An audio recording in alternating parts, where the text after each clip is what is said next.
بسم اللہ الرحمن الرحیم۔ آپ نے سوال کیا ہے کہ نئے مکان کی شروعات کے لیے قرآن خوانی کے طریقے کو اپنایا جائے اور قرآن خوانی کرا کے نئے گھر کا افتتاح کرایا جائے تو اس کا کیا حکم ہے؟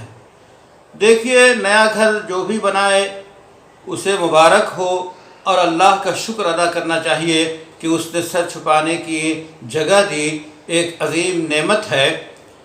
گھر میں جائیں، بسم اللہ پڑھ کے جائیں اور گھر میں جائیں السلام علیکم ورحمۃ اللہ وبرکاتہ کہیں، اس طرح گھر میں جانا چاہیے۔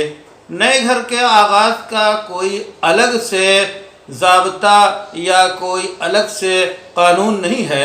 بسم اللہ پڑھ کے آپ گھر میں داخل ہوئیے اور اپنے گھر میں آپ نمازیں پڑھیے، تلاوت کیجئے، یہ ساری ہے۔ جہاں تک مسئلہ ہے قرآن خوانی کے ذریعہ، قرآن خوانی کا جو حکم ہے تو ہر شخص کے مسلمان کے لیے تلاوت کرنا یہ بہت ہی پسندیدہ عمل ہے، اللہ کو راضی کرنے والی چیز ہے اور عبادت ہے۔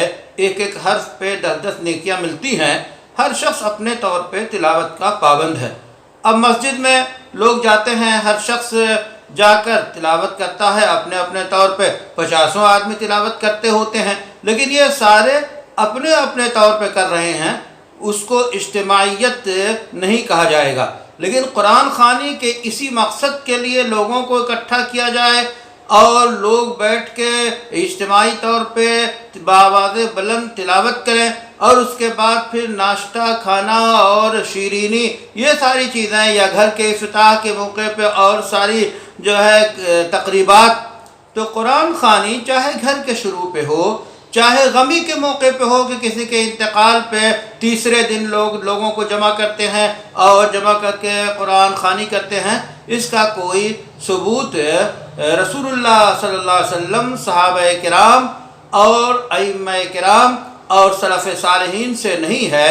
اس لیے اپنے طور پہ آپ تلاوت کیجئے اور گھر کا آغاز بسم اللہ سے کیجئے، گھر کا آغاز جو ہے اللہ کے نام سے کیجئے اور اللہ کا شکر ادا کیجئے۔ یہ قرآن خوانی کا خاص ذریعہ اپنانا جو ہے، اس سے گریز کرنا چاہیے۔